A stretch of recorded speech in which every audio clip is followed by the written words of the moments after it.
Mic check, mic check. Mic check. Test, Mic test. check. Test, Test, test, test, 1, test, 2, test. test, 1, 2. 1, 2, 3. Mic check.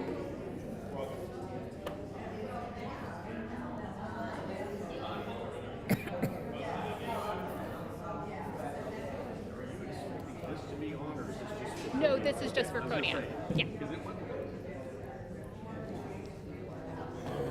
Are we gonna go to the podium when we ask the question? We're gonna sit from there? Okay. Stay seated. All right.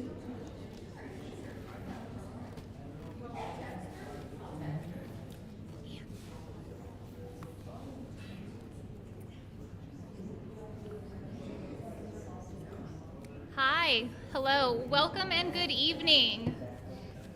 My name is Sophie Torres, and I am the Regional Advocacy Director for Raise Your Hand Texas here in the Coastal Bend. Thank you for joining us today for the Texas House District 34 Candidate Forum. The future of Texas, our economies, communities, and citizenry depends on how well our public schools and students prepare today. All students deserve a level playing field and equal access to quality public education. We believe our public school students represent the greatest hope for educating and preparing the 5.4 million Texas students for the future.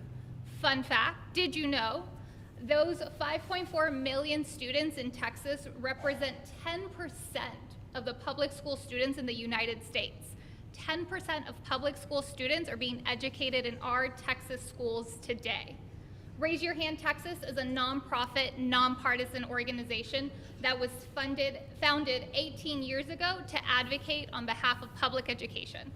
We are coordinating series of candidate forums like today across Texas in the weeks leading up to the primary on March 5th. Happening right now, there's 5 of these forums across the state. As an organization, we do not endorse candidates, and we provide opportunity like tonight's event to help voters learn more about the candidates on their ballot before they cast their vote. We are grateful to the League of Women Voters of Corpus Christi for helping put on this forum, and for KIII, who is live streaming the event on their 3 News Plus platform. We thank you all for taking the time this evening for joining us to learn more about the candidates today and what they have to say about public education. As audience members, we ask you to please maintain an atmosphere of respect. Please refrain from applauding or any other expression of approval or disapproval during the question and answer period. We will show our appreciation to the candidates at the conclusion of the forum. I would now like to introduce our moderator for the evening, Mike Gillespie. Mike is a news anchor for KIII locally. Thank you, Mike, for serving as our moderator today. Thank you. Let me just say from the outset that you've probably been able to tell by now, we don't have this for amplification. So if you're in the back and you think, I'd probably hear better if I was up front, we do have a lot of open chairs here up in the front. And you won't bother anybody up here, I promise, if you want to move up at any time. We certainly understand and appreciate that. I am pleased to be here alongside the candidates for House District 34. That is what y'all are running for, right? Yes, sir. Yes, sir. All right, just wanted to make sure I had not popped into the wrong candidate forum. So therefore, we're going to get rid of the talent and swimsuit portion of our time together tonight. And we will move on with the business at hand. I will need to read some things to you because in order to make this smooth and equitable and to get the most out of our time tonight, are going to need to lay out some guidelines, both for the candidates and for those of you who are here watching tonight. We also want to, by the way, welcome those who are joining us by stream, and we appreciate many, many folks who will be checking this out via the web tonight. I want you to know that all of the candidates have received a copy of the forum questions ahead of time. Candidates, here are the rules that we have for you tonight for this forum. We're going to ask each of you to respond directly to the content matter that is in the question that is posed. We ask you not to engage with your fellow candidates and refrain from referencing other candidates' past statements. We want you to use your time to allow those who are present, and again, those who are viewing online, the opportunity to learn more about you and where you stand on a lot of these very vital issues. Audience members, we do have some things that we require from you as well. We ask that you maintain an atmosphere of respect, as has already been mentioned tonight. Please refrain from applauding or any other expression of approval or disapproval. That means no cheers, no boos, thumbs up, thumb down, maybe if nobody around you sees it. But other than that, we would like for you to just kind of stay away from that, and we're going to show our appreciation to all of these candidates for being here and giving us this opportunity at the conclusion of our program tonight. Here's how it's going to work. Each candidate is going to have 2 minutes for an opening statement. They'll have the same amount of time to answer the question that is posed, and the same amount of time to provide a closing statement at the end. Now, we do have a timekeeper up here in the front row who's going to do her best to kind of keep them on track tonight, although I don't think that will be a problem. You all know how this works. The 2 minutes you have, that's actually a lot of time to say what you want to say if you know how to be concise and how to be brief. Politicians usually can do that. Or maybe that's a dream I had. But we're going to count on that tonight, because 2 minutes, in order to get through each of these questions and give everyone the chance to answer equally, 2 minutes is about the time that we're going to have. The opening and closing statements will be done in alphabetical order. The speaking order for the questions will vary, meaning I'll ask a question and we'll have different ones of our candidates be the first one to answer, second, third, and so forth and so on. So that's kind of how all of that works. So we have all of that out of the way. We want to begin tonight with our opening statements, and as I mentioned, alphabetical order brings us to Mr. Barrera. You have 2 minutes for your opening statement. All right, thank you. Thank you very much. And thank you everyone for coming, and thank you to Raise Your Hand South Texas and KIII providing this forum. You know, as indicated, my name's Roland Barrera, and I'm running for State Representative District 34, and I want to tell you why. You know, some of you know my story. I was born and raised here in the Coastal Bend. I raised my 3 children here, and now I help with my 2 beautiful grandchildren. I'm a Moody High School graduate, and I've operated a local small business since 1996. You know, and the community has given me tons of support. I mean, inspiration from every opportunity I've had, whether it been my public school years, the neighborhood schools, and to the excellent workforce training and educational opportunities at Del Mar College. To the friends and mentors who've helped me along the way, I can't tell you how much I appreciate you. I've been a part of this community all but 4 years of my life. I spent 2 years in Houston, 2 years in Dallas, and I was lucky enough to get fired that I had to come back home. You know, and I've been dedicated to the community ever since then. Over the last 25 years, it's been my honor and my privilege to serve as on committees and boards. And as a city councilman of District 3, it's ridiculously gratifying to be able to work with neighbors and residents and businesses of the Coastal Bend. And as your state representative for District 34, I want to help to build on the great work that we as a community have done together, and to help support everyone's efforts to bring in a new era of progress and prosperity. As your state representative, I'll work to continue to help create better future for all Texans. 30 seconds, wow. So the things that are important to me are basically, you know, access to health care. You know, health care is a privilege, not a right. I'm sorry, it is a privilege, but not only a privilege, but a right for every family. And we've got a shortage of doctors here, and we need to make sure that everyone has access to health care. Fighting for our public schools, this is a great forum so we can discuss what we need to do to educate our children. Economic opportunities, since I've been on the council, thank you very much. All right. And thank you for noticing the 2 minutes there. All right. Mr. Ortiz, you have 2 minutes. Thank you. Thank you everyone for attending. Thank you to Raise Your Hand Texas. I'm Solomon Ortiz Jr., and I want to be your next state representative for District 34. Many of y'all may remember when I previously served as your state representative. That was for District 33. And back then, one of my proudest accomplishments when I served in the legislature was helping create the Texas A&M Corpus Engineering School. I authored the bill on the House side, Senator Hinojosa authored it on the Senate side. It took us 2 sessions, but we got it done. And one of the things that we did was we brought the whole higher ed committee to Corpus to tour A&M, to tour the campus. As you can imagine, the legislators were blown away. The campus is beautiful, and it really helped in our efforts to create the engineering school. Since then, because of the engineering school, now A&M Corpus has the drone program, which many of y'all probably know about. So the engineering school has really helped expand what A&M Corpus is doing. So that's one of the proudest accomplishments that I had back when I served. I'm proud of the endorsements and the support that we've gained during this campaign, whether it be the unions, whether it be the local AFT, the state AFT, local elected officials, other elected officials, local leadership. I'm proud of the support that we've received.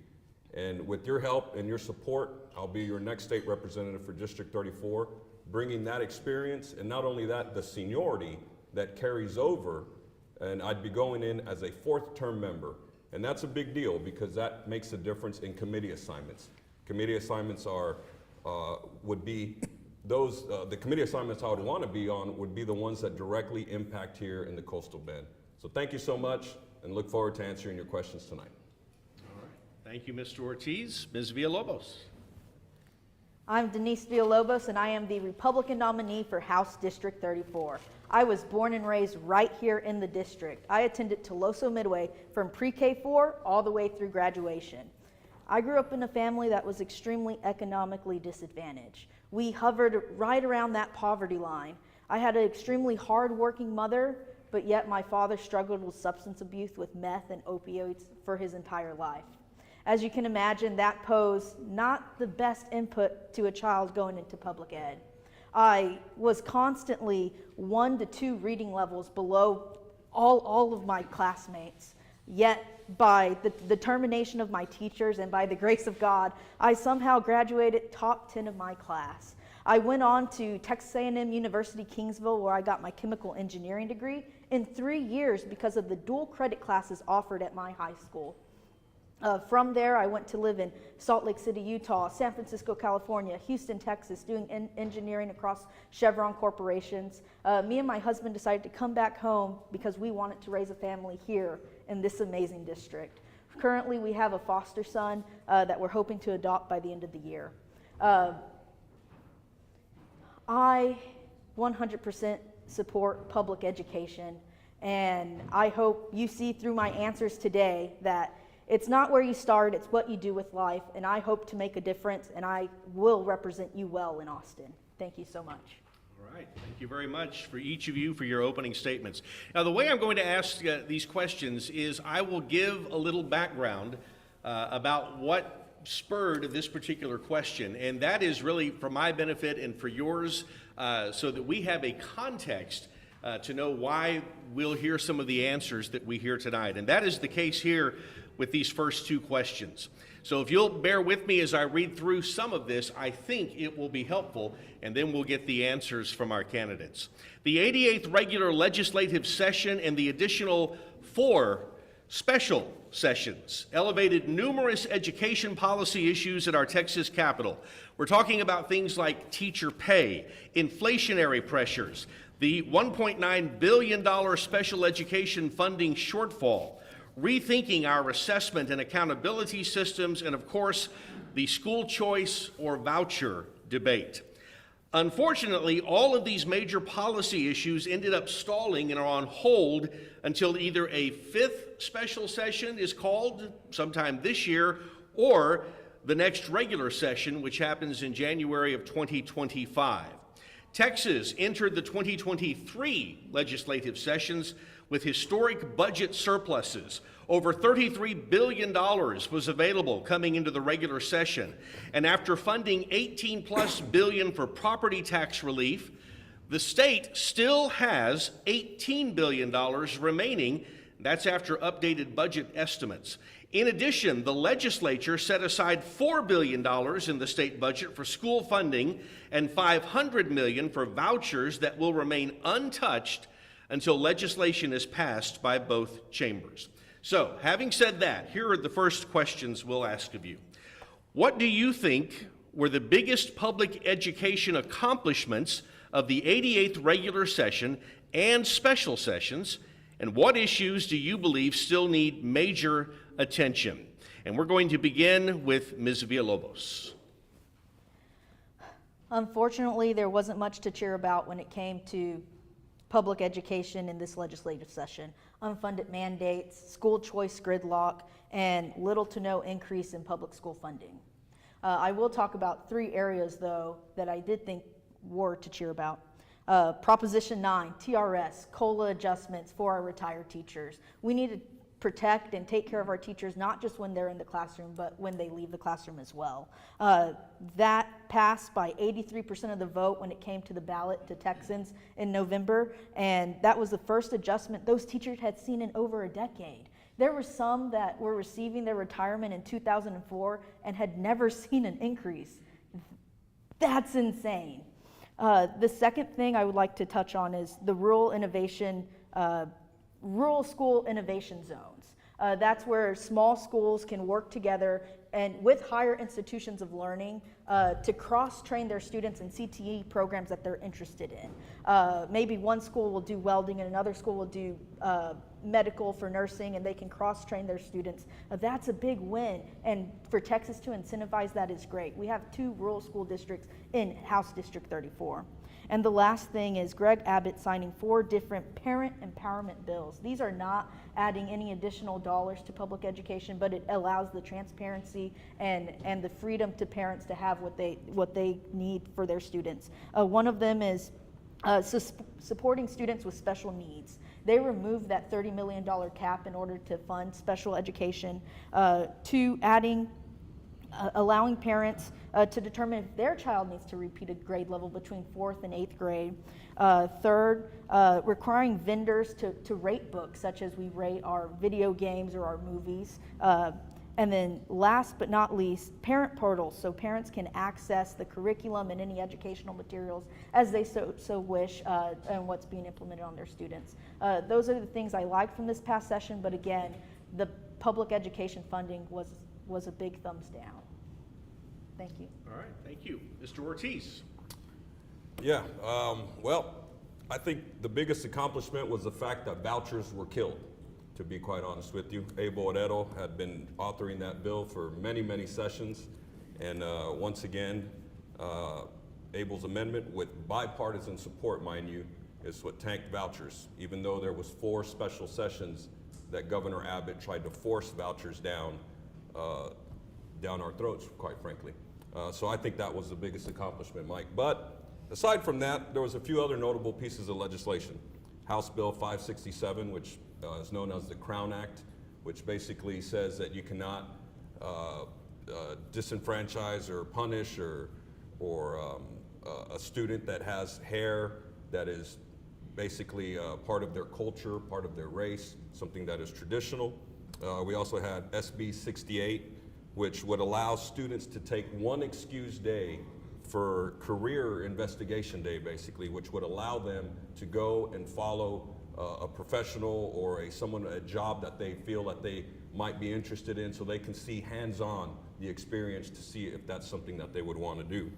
Also, one of the issues that actually Del Mar College worked on here with Dr. Mark Escamilla was House Bill 8, which was more money for community colleges and the dual credit program, and for basically the certificates and dual credit, which a lot of students take advantage of. So when you graduate high school, many of these students will graduate with an associate's degree or close to an associate's degree, which not only is great for them to get into the job force, but it's massive cost savings to their parents and to themselves as they start their college career.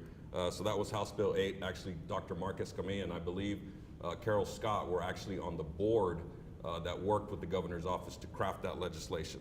So, and one final thing is that we learned that education, what we've always known, is a bipartisan issue.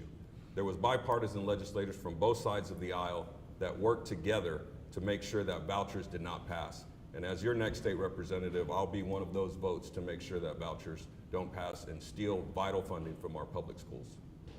All right, thank you. Mr. Barrera. Once again, fighting off the school voucher schemes. Texas ranks at the bottom 10 of per pupil spending. And we don't need any more funding being siphoned off for private school vouchers. For these schemes, these votes showed that the Texas House agrees we need better investment at the state level, an investment that shows a real commitment to 5.4 million Texas school children. I stand with our public schools 100% and believe that public money belongs in public schools. I'm proud to stand with the rest of the Texas House that took a stand against vouchers. And as state representative, I hope to pick up where Chairman Barrera left off and the Texas House left off and fight to fully fund our neighborhood schools and oppose all voucher schemes. Very good. Thank you to each of you. Moving on to the next question. HB 1 by Chairman Buckley during the fourth called special session was one of the House's landmark votes on school issues. That bill contained $7.5 billion for school funding, including funds for a $2,000 to $4,000 teacher pay raise. The bill also contained a voucher provision. This voucher provision was stripped by a vote of 84 to 63, and the bill was ultimately withdrawn. Here is the question. What is the path forward for providing public schools and teachers with additional funding? And we'll begin with Mr. Ortiz. Great question. So this last legislative session, working on, speaking of vouchers, teachers from across the state went to testify in Austin against vouchers, against their own potential pay raise. They would rather not see vouchers steal money from public schools instead of getting a pay raise. That says a lot. That says how dangerous vouchers are to the public school system here in Texas. And quite frankly, we need to pay teachers more. You know, it's a profession that is extremely demanding.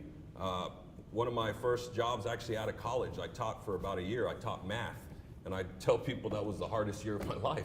You know, it was really an extremely demanding job.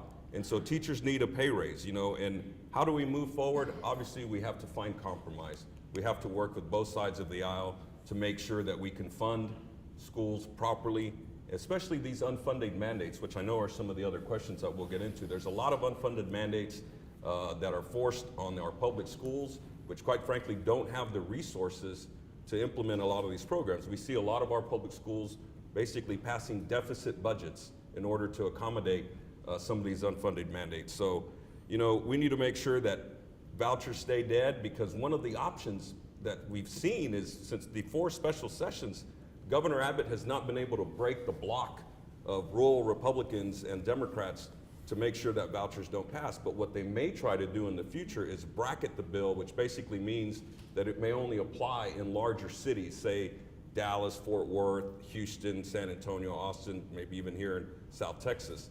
So that may be a workaround that Republican leadership may try to do. So we have to stay vigilant, we have to monitor this, and we've just got to make sure that we respect and pay our teachers what they deserve. Thank you. Mr. Barrera. You know, I think we all agree that we need better investment at the state level, and we need to show a real commitment to the 5.4 million Texas school children. All the educators, support staff, and local taxpayers. I'd support using the rainy day fund to help support short-term investments.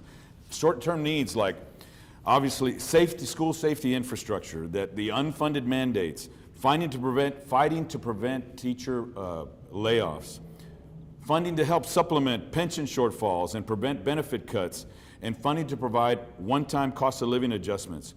But we all know that's not how you correct chronic underfunding. I'd also support increased per pupil spending with regular and automatic increases to the basic allotment to account for our public schools' challenging needs. Texas ranks in the bottom 10 of per pupil spending, and that's unacceptable. Let me say that again. Texas ranks in the bottom 10 of per pupil spending, and that's just unacceptable. Thank you. Ms. Villalobos.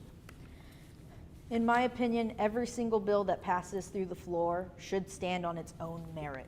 It's a shame that right now there's currently $7.5 billion at the Capitol not going to our schools,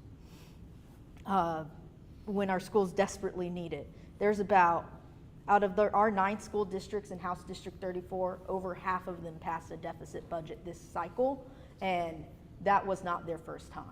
They are bleeding money, and we cannot continue down that road. The last time the basic allotment for students was raised was in 2019. 2019, that's pre-COVID. You've seen the inflation rates at the grocery store, at the gas pump, and in the mortgage crisis that's going on. And 2019 rates are not going to cut it. With that, I will say I think there does need to be a full overhaul of our educational finances. Right now, education is funded based off weighted attendance averages. So you have 100% of your expenses, but if only 94% of your students show up, that's how much income you get. We should switch to an enrollment-based funding for our public education system. I believe that will solve some of the problems in getting us up to par, and then from there, increasing the basic allotment to meet inflation needs. Thank you so much. All right, thank you. Moving on to the next question. This is going to center on the teacher workforce. Prior to the last session, Governor Abbott asked the Texas Education Agency to establish a teacher vacancy task force. You likely recall that. Texas has almost 400,000 teachers in the state, and in the most recent Charles Butt Texas Teacher statewide poll, 75% of the teachers said that they were considering leaving the profession. That's a 20% increase from just 3 years ago. Now, one of the top priorities for the next legislative session should be how our schools attract, retain, and train our Texas teacher workforce. So given that, here is the question. What do you think is the largest obstacle for schools in attracting and retaining our teachers, and what can be done at the state level to fix some of these pressing issues? And we will begin with you, Mr. Barrera. I mean, paying benefits. I mean, it's essential to offer a competitive and fair compensation package and provide teachers with the support and freedom they need to do their jobs. That's why increased funding across the board is imperative. More funding for teachers and support staff pay raises, professional development, and continuing education opportunities, and enough funding to support adequate staffing levels and funding to support our neighborhood schools. Texas can also do much better to provide an educational framework that empowers teachers to succeed, not teaching to a test and providing professional development opportunities. Providing adequate support, giving them a seat at the table and to be heard, ensuring teachers have the tools and resources to run their classrooms. No more buying supplies on their dime, and creating better working conditions, state-of-the-art facilities, and technology access to support staff to help in the classroom, counselors, administrative staff, etc. All these people are crucial to ensure our student success rate. The question moves to you, Ms. Villalobos. Within the state minimum for teachers right now, as a starting year, is $33,660. But let me tell you, your local school boards in House District 34 do not believe that's enough. They fund out of their own pocket an additional 54% at Bishop, Banquetti, Westoso, Driscoll, Calallen, Toloso, CCISD, Robstown, and Agua Dulce. 54% more in House District 34. We are paying our teachers than the state minimum. That's what we believe here. So I don't believe just increasing the salary scale is enough to implement the paychecks of our teachers here in the Coastal Bend. We need to think of outside the box incentives to make sure that money is getting to our teachers' pockets. One of those things is the teacher incentive allotment that was passed in 2019. That made sure that 90% of those funds went into the teachers' pockets, trying to get them to six figures. We need to pass more incentives like that. Another thing is adding more tuition reimbursement or student loan forgiveness for our teachers. Not just pay raises, but those types of incentives will also help. Another thing is, like veterans have, more home buyer incentives, such as lower interest rates or down payments similar to them to help our teachers out in a crazy housing market. Lastly, or two more things, sorry. The teaching is a female-dominant profession, yet not all school districts allow a fully paid maternity leave. That's insane. I cannot imagine giving birth and only having to spend 4 weeks with my child before having to go back to work to get my paycheck. And lastly, teachers deserve more than just TRS. They deserve their Social Security as well. We need to work with our U.S. congressmen to make sure that they get all of that money in their pocket. Thank you. Thank you. Mr. Ortiz. You know, teachers in Texas are paid $8,000 less than the national average. You want to retain and bring better teachers or more teachers to the classroom, we simply got to pay them more. High quality teachers are linked to higher student achievement. So that basically means we need to make sure people are excited to be a teacher, that they want to be a teacher, and quite frankly, a lot of that has to do with pay. And right now, it's expensive to become a teacher. Right now at Texas A&M Corpus, to do the teaching certificate program, it costs $5,000 a clinical semester. And then you have to work as a teacher for 16 weeks for free. And now it's going to be expanded to 2 semesters. So it's going to cost $10,000, and then you have to work 32 weeks for free.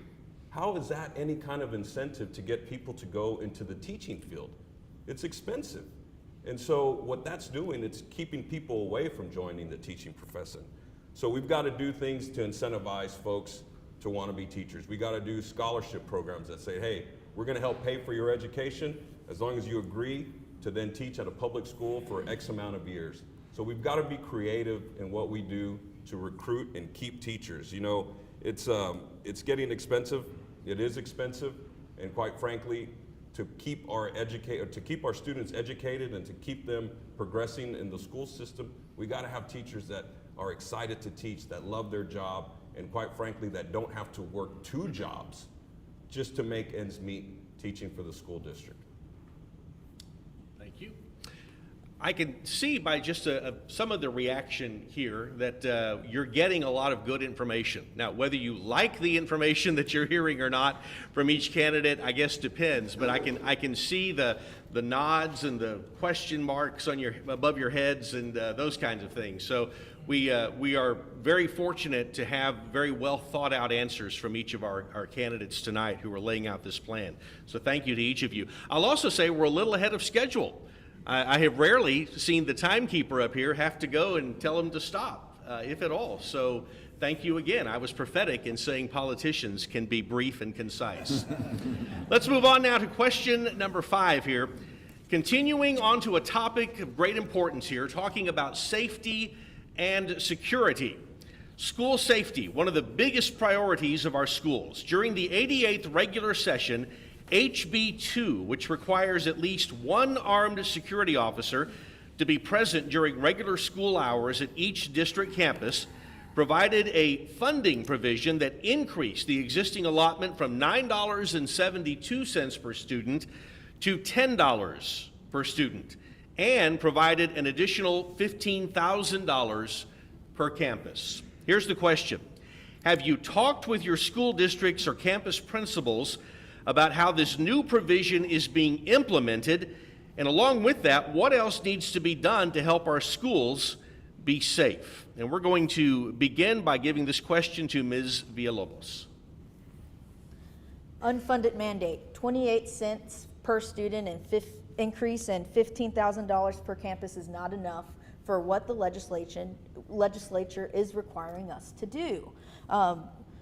At Toloso Midway, we recently passed a bond package, and that included $22 million for safety and security.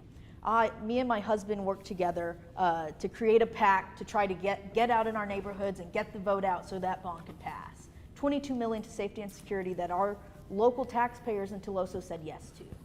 We should not have to pass a bond to keep our students safe. The state government needs to fund things that they're requiring us to do in order to keep our students safe. We do not need another Uvalde incident. CCISD implemented clear backpacks. Cal Allen implemented metal detectors. My district passed this bond. Carroll High School has this super high AI camera technology that can detect a gun as soon as it enters the parking lot. These are great things that are happening, but we need the money to do them. There are other things that can be done. Let me go back a little bit. I visited Agua Dulce ISD. They're an extremely small campus. When I went there, perimeter fence around everything. I was like, man, how do I get in? There was a guard shack, there was a marshal. I talked to that superintendent about their security measures, and he said he is worried that it takes 15 minutes for a first responder to get all the way out to Agua Dulce. He's forced to have to implement things such as the Guardian program to get his teachers aware of what's going on and help in an incident, and that is not okay. And with my last 30 seconds here, we need to address the root of the problem as well. ESSER 3 funds did help supply a lot of our campuses with social workers to address mental health. That is one of the root causes to all of this. And we need to make sure we continue to fund mental health in our students and talk to them on what's happening at home and all of those things to help resolve those problems. Thank you. All right, let's bring the question of safety and security here to Mr. Barrera. Yes, I mean, I've got many friends and obviously, you know, Corpus Christi Independent School District, Bishop, Robstown, and you know, all I keep hearing is no more unfunded mandates. They need more funding and the flexibility to manage the funding that addresses the specific needs of their community. If we give our neighborhood schools the money to implement new state mandates, like the new school safety provisions, they'll happily do so.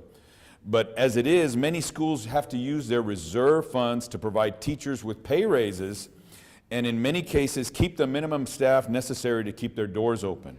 While many of our ISDs would like law enforcement officers on their campuses, each school district should be able to choose what is best for their community. Still, we have not done enough to address some of the underlying issues, such as mental health and easy access to guns. I mean, we haven't provided enough financial support to implement these new school safety mandates. We need to provide a template with direction and funding. Thank you. Mr. Ortiz. No, this is a great question, and you know, I recently met with the West Oso superintendent. Same thing, unfunded mandates. Excuse me. CCISD had to create 33 additional new jobs for security on their elementary campuses. Guess how much money the state gave per campus? $15,000 for security. How much do you think it'll cost to have a actually well-trained, someone who knows how to use a gun, somebody who knows how to provide protection, not just some Barney Fife type, you know, officer, somebody that actually knows what they're doing should there be an emergency situation?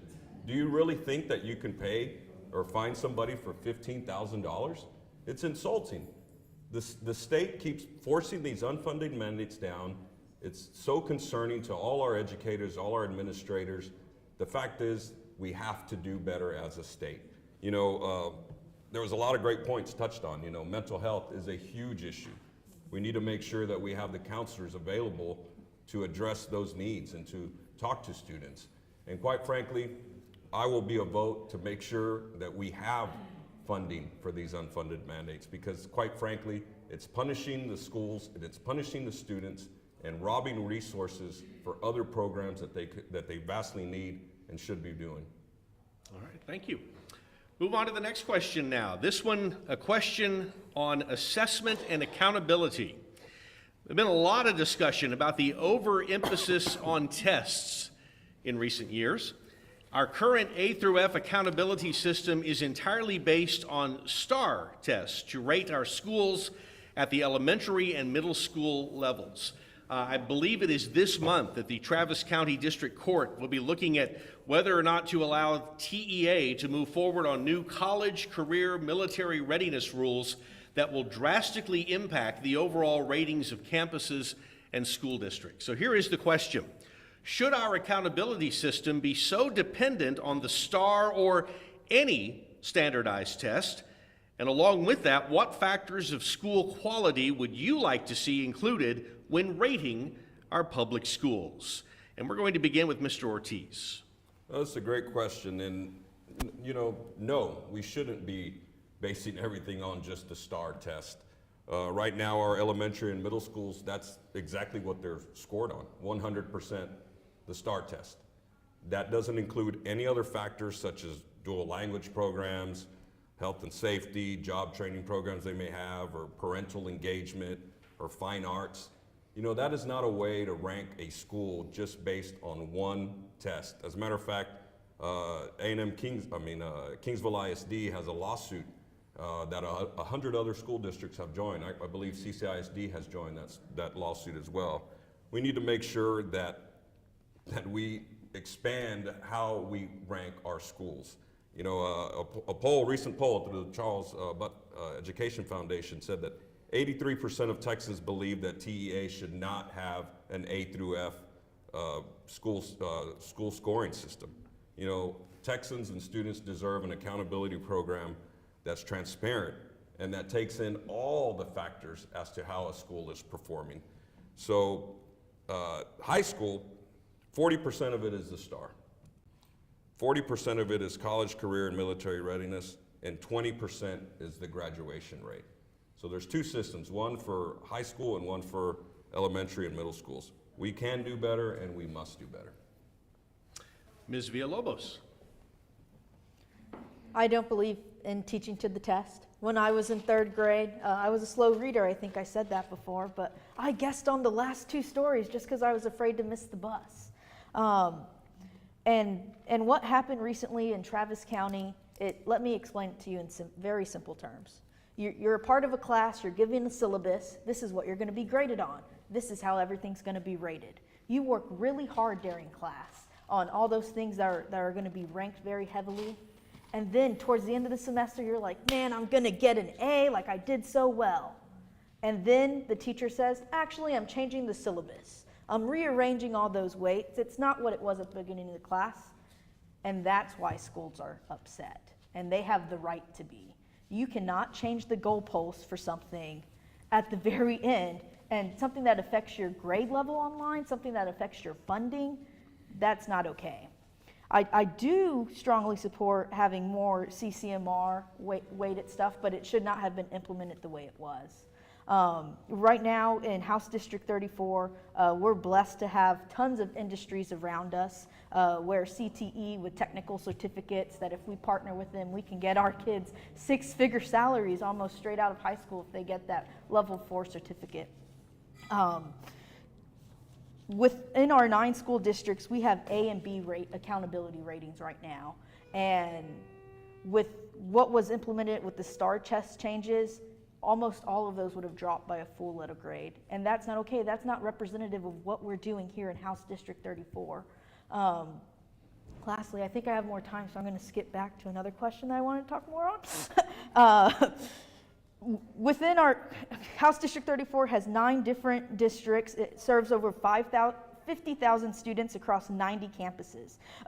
Around that, we have 73% of economically disadvantaged students right here in House District 34. That's 73% of students. For a family of 4, they're making less than $55,000 per year. They're pinching pennies at home, and then they go to school and the district's pinching pennies as well. That's not okay. Stop. All right, thank you. And more on assessment and accountability, Mr. Barrera. Well, you know, Raise Your Hand Texas says it's best. Let's measure what matters in Texas public schools. There does need to be some form of accountability and assessment measures, but it shouldn't be so high stakes. These assessments and accountability measures often don't account for the diverse student population or the students' bodies' varied and complex needs. Public schools are required to provide services to every kind of student, and these assessments do nothing to track the significant progress those students and educators made by making and educating and preparing them for a successful future. It's just, it's too black and white. So something needs to change. All right. Let's move on to, actually there's a couple of questions here, so let's talk about this. The issue of school funding and the state budget. The legislature has held state funding levels for schools without any increase to the basic allotment since 2019. Double-digit inflation over the past 4 years has placed pressure on our schools. This school year, federal stimulus funding runs out and must be obligated if there is any remaining in a school's account. So here are the questions that we've put together.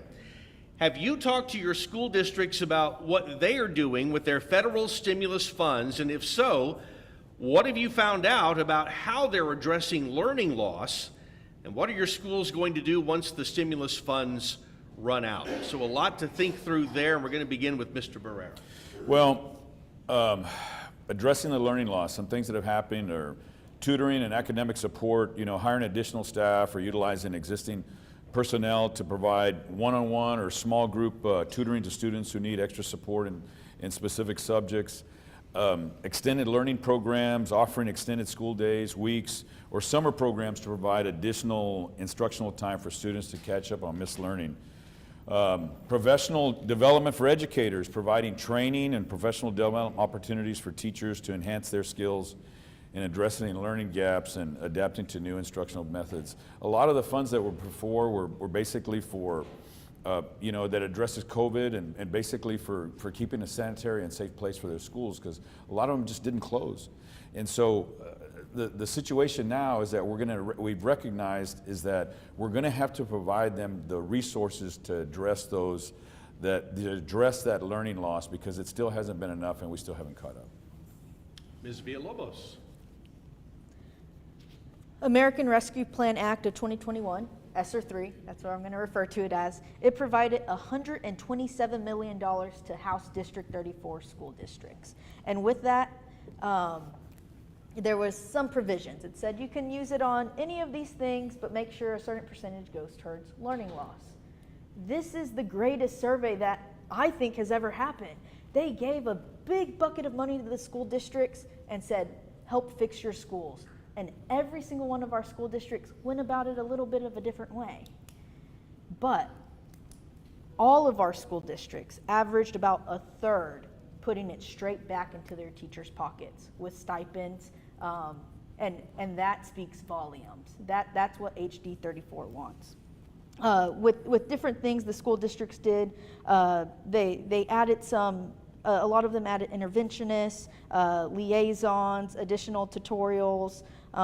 Some of them, Agua Dulce fixed HVAC systems. Banchetti did MAP testing on their elementary schools that they couldn't afford before.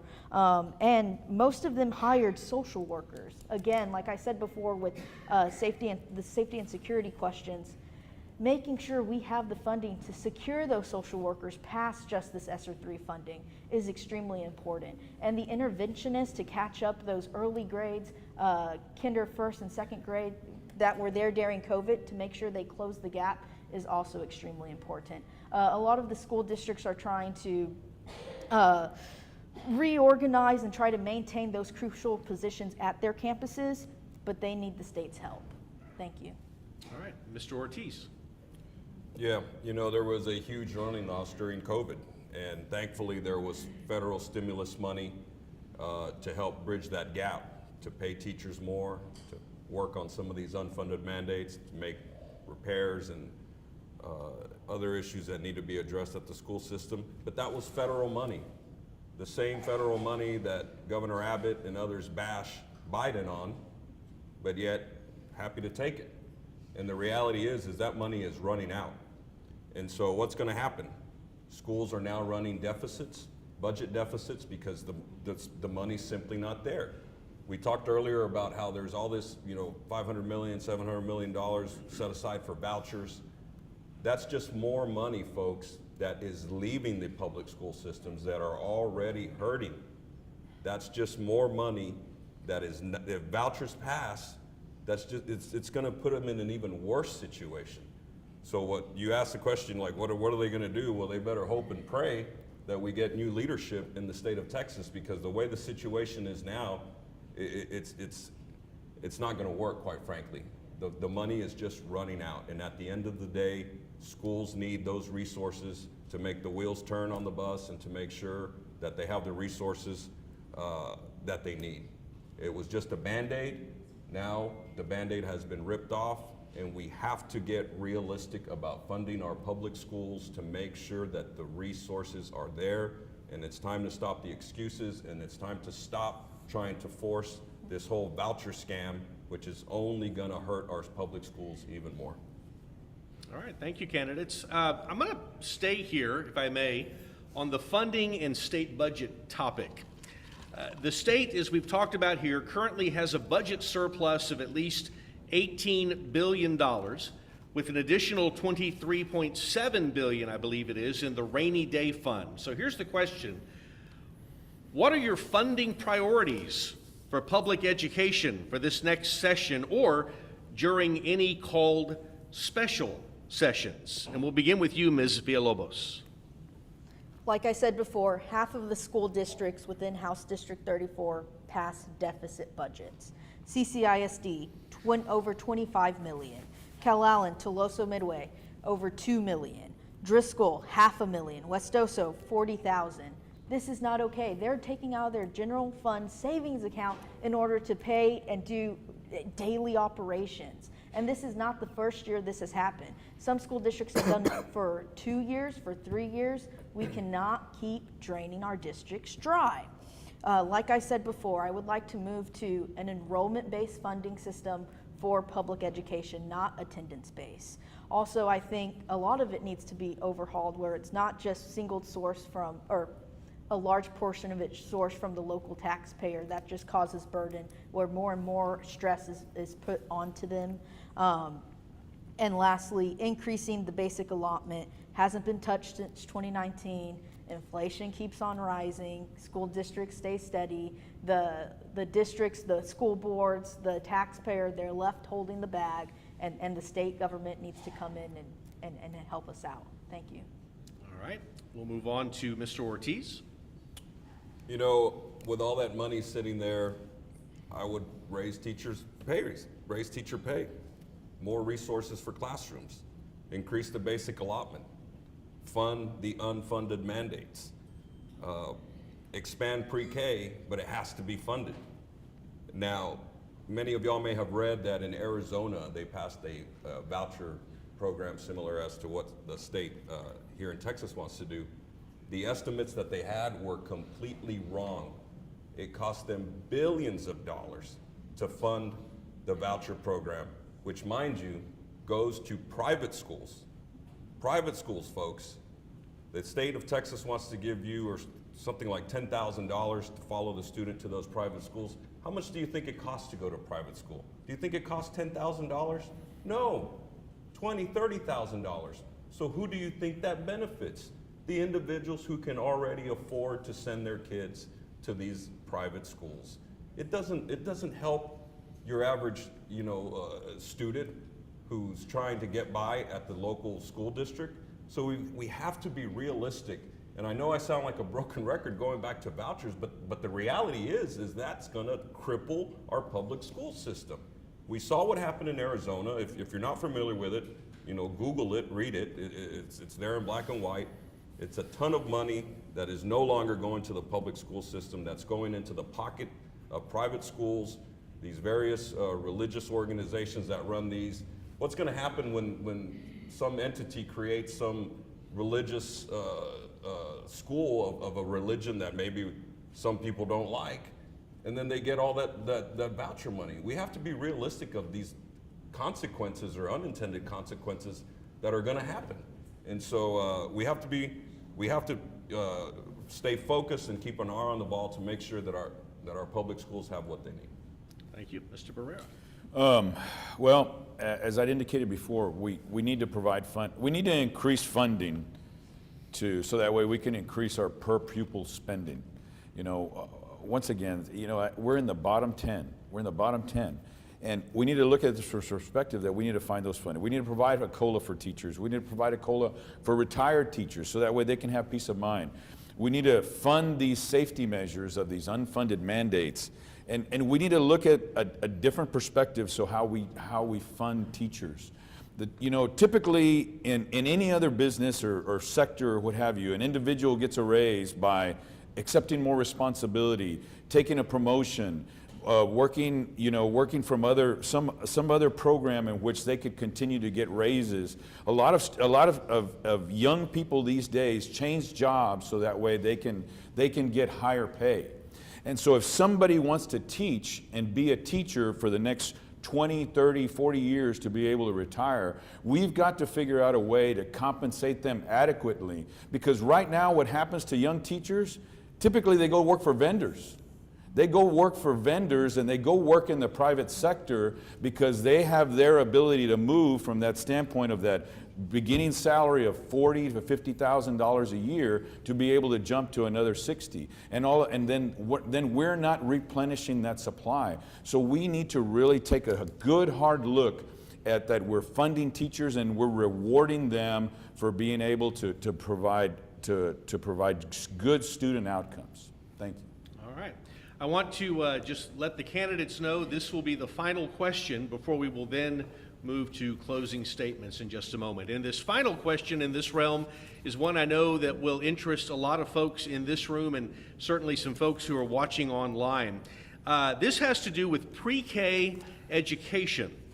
During the 85th legislative session in 2019, Texas made great strides to increase funding for pre-kindergarten instruction, expanding the amount of money and qualifying enrolled for a full-day pre-kindergarten. Yet, Texas still does not have a universal pre-K system in place to provide free pre-kindergarten for all students who apply for public school education.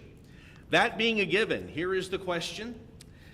Would you support increasing funding and opening up admittance for all students to participate in full-day pre-kindergarten? And tell us why you answer the way that you do. We'll begin with Mr. Ortiz. Great question. You know, studies show that kids that are in pre-K achieve higher academic gains. So I support it, but it has to be funded. Here at CCISD, and we have some of our great union leadership here in the audience, there's teachers that have to, in the pre-K, that have to change the diapers of these students. What happens if their para is not there in the classroom? You have 16, 18 kids, 3-year-olds, 4-year-olds, and the teacher has to change the diapers. The school district doesn't even have the changing tables. The school district doesn't have any of these resources. And it goes back to the other question is how can we get people involved to be teachers? Why would you want to be a preschool teacher if you don't have the resources and then you end up having to change diapers? This is not a glorified, daycare. You know, that's not what educators signed up to do. And so, yes, I support funding pre-K because the studies show that it helps the students in the long run. But we've got to make sure that the resources are there. We've got to make sure that the money's there and that the teachers are treated with the respect that they deserve for the profession that they love. Mr. Barrera. Yes, most definitely yes. I'd support increased funding. Every study shows that access to high quality pre-K programs help establish the framework necessary to succeed. It assists with early literary and academic achievement and improves long-term educational outcomes. This is one of the best investments we can make in our public schools and the future of our state. Thank you. And Ms. Villalobos. Like I said before, the students in House District 34, over 73% of them are economically disadvantaged. When there's a study done that people who come from an economically disadvantaged home from a wealthy home, there's about a 30 million word gap between those kids by the age of 2. It does decrease by the time they get to 4 years old to about 3 million, but it's still largely there. I 100% support universal pre-K. I went to pre-K myself, and look at me now. I have some nieces and nephews that have children, and they have to pay because they have to pay to go to a Christian school for pre-K4, pre-K3, because the state doesn't take their property taxes to allow them to do their own children. But I agree that it does need to be funded. I am not going to pass universal pre-K and then leave the districts once again holding the bag, asking their local taxpayers for money to burden them again to build the necessary infrastructure for more classrooms to have pre-K. There does need to be more done with public education funding in general before we even get to this pre-K discussion, but I would 100% support it. Thank you. Without pre-K, I went to kindergarten twice, so top that. All right. we're going to get to our closing statements here, and because our candidates have so generously left us a little bit of time here, I had mentioned earlier that you would have 2 minutes. We're going to increase that to 3 minutes because I do think you have a lot to say and we don't want to shortchange anyone. So we're going to give you up to 3 minutes in time for your closing remarks. And again, we're going to do this in alphabetical order, which means that Mr. Barrera, you are on the clock. Oh, thank you, thank you. And thank you again for the forum, and thank you for everyone for attending, and thank you for the audience at home that's watching online. Well, you know, many of you know about the work that I've done in our community. I think the first board I ever served on was in 1997. And you know, one thing that I've learned in that time is typically the federal government has the money, the state government makes the rules, and the locals have to deal with all the problems. We've got to solve them, you know, and if anything I can tell you, I've got experience dealing with those problems, and I like to say that we've solved a lot of them. You know, I served on the RTA board for 8 years. I spent 2 years as chairman. You know, we dealt with a lot of issues with regard to public transit.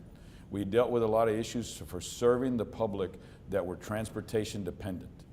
I served on the MPO, the Metropolitan Planning Organization, with regard to long-term planning. I'm proud to say that back in 2005 is when we were really looking towards the funding mechanism for the New Harbor Bridge. You know, I served on the board for the Children's Advocacy Center of the Coastal Bend. You know, and that basically that's a program that provides support to children that have been victims of physical abuse, sexual abuse, and witnesses to violent crime. So I've been involved in the legislature with issues with regard to children's welfare.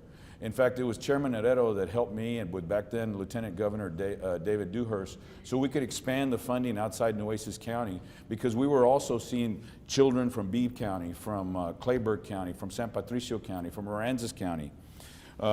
Access to care, you know, with the business that I've been in, I say I'm in employee benefits, we've dealt with a lot of access to care issues. And, you know, if you go to the western part of the county and you have basically individuals that are that of blue collar, then they're going to have to take time off, to go see a physician.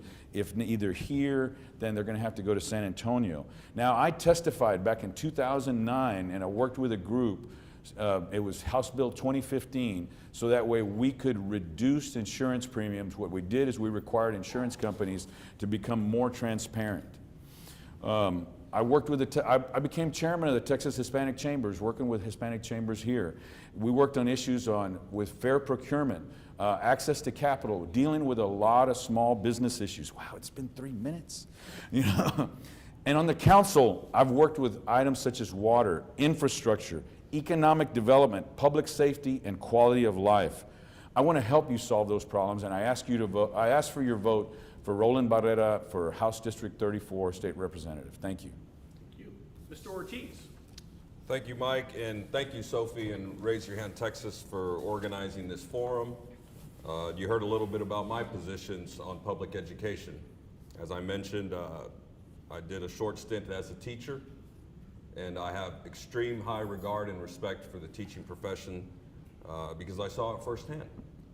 And, you know, we've had a great champion in Representative Abel Herrero, who has been leading the charge to fight vouchers, leading the charge to support our public schools.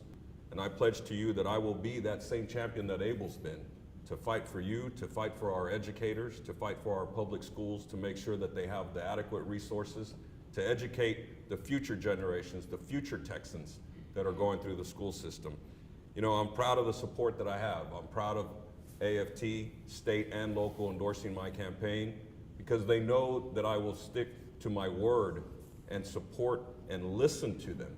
Listen to our local teachers, listen to our local educators, to see and learn firsthand the issues that they're facing. A lot of times, like we've heard up in Austin, at the state, they don't know many of the issues that are happening here in South Texas or in other regions across the state. That's why our local school boards, we need to make sure that the control stays on the local school boards and that it's not just coming down from the state. It is not a one-size-fits-all. And I promise you that I will work hard for you. I will make sure that I'm someone that you can call and that will have access to me to make sure that if you have any concerns, whether they're education, as we are in this forum, but any other issue facing District 34, please get involved with the campaign. SolomonOrtizJr.com is the website so you can learn more about our campaign. We have social media as well. You know, get involved, folks. Early voting starts on Tuesday. Every single vote counts, not just for District 34, but for all the races that we have here in the Coastal Bend. So make sure you get informed. Voting is your voice, you know, and we got to make sure that we take our friends, our loved ones, our neighbors, our kids, our grandparents, make sure that everyone exercises their right to vote, because there is so much at stake, not just in education, but countless other issues that we're facing here in South Texas. Thank you, and I look forward to earning your vote and seeing you on the campaign trail. Thank you. Thank you. Ms. Villalobos? I'm not a politician. I'm an engineer. I'm a problem solver, and I'm a pretty big nerd. So when I was elected to the school board at Toloso Midway back in 2022, the first thing I did after election night, I took 3 full days and I read the entire Texas Education Code dealing with public education. That's the type of person I am. I read through it, I drilled through it, and I brought notes to our superintendent saying, hey, we're not enacting this, or this policy. Like, there's money on the table that TM could be using. That's the type of person I am. Like I said in my opening remarks, I grew up extremely economically disadvantaged, just like many of the children in House District 34 right now, 73%. And look at me today. When I walked into that pre-K4 classroom at 4 years old, I was not confident. But I'm here sitting before you today because of public education. Because of everything Toloso Midway and my teachers instilled in me, I can be here talking to you. And that's amazing. I beat all the odds, all the statistics, and so can every single child in House District 34. Right now, I'm a project manager at Flint Hills Resources. I build pipelines and terminals all across the state of Texas, and I manage a project portfolio above $50 million. I never would have dreamed about doing that when I was a little girl, 4 years old, just struggling at home with poverty. And the education system in this state made me dream big and made me accomplish my goals. Now I'm running for House District 34. I am the Republican nominee. I don't have a contested primary in March, thank God. But I hope you heard today some of my platform dealing with public education. I hope you have the warmness in your heart knowing that I will go to Austin and I will advocate for you. And I understand you do need more funding, and I will do my best to get it done. Thank you. Thank you.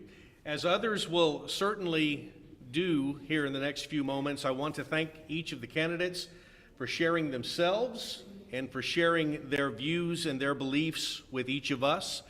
I appreciate the remarks that they brought tonight. I appreciate, again, the thoughtfulness that is behind those remarks. I want to say thank you to those who were here with us, and certainly those who were joining us online as well. We all agree that the best vote is an informed vote, and I think we are all a little better informed tonight because of this forum. So thank you for that. Thank you for Raise Your Hand, for organizing all of this. We appreciate the opportunity. Thank you. Very nice, good job, good job. Thank you. Thank you so much, everyone, for our audience in person and online. Raise Your Hand Texas believes every session is a public education session where we can use our voice. Please remember to vote. Early voting starts on Tuesday, runs through March 1st, Election Day being March 5th. We hope you enjoyed the forum. We hope you learned something today. Thank you so much and have a great evening. Thank you very much. Yes, yes. Oops, excuse me, Jimmy. Hey, amazing job, man. Jeez. Very good, very good. I'm really, I don't hope this sounds anything to say. I'm very impressed. I'm very impressed. And you know what? Your fellow school board members sing your praises all the time. So yeah, that's the whole thing. Leo called me and says, man, she studies a lot. He says, you better be prepared. She knows all the answers. I know, right? I'm going to cheat off of you. I wanted to say thank you all for being here. Oh, it's our pleasure. My name is Ann, and I'm with Raise Your Hand Texas. I lead communications for the organization.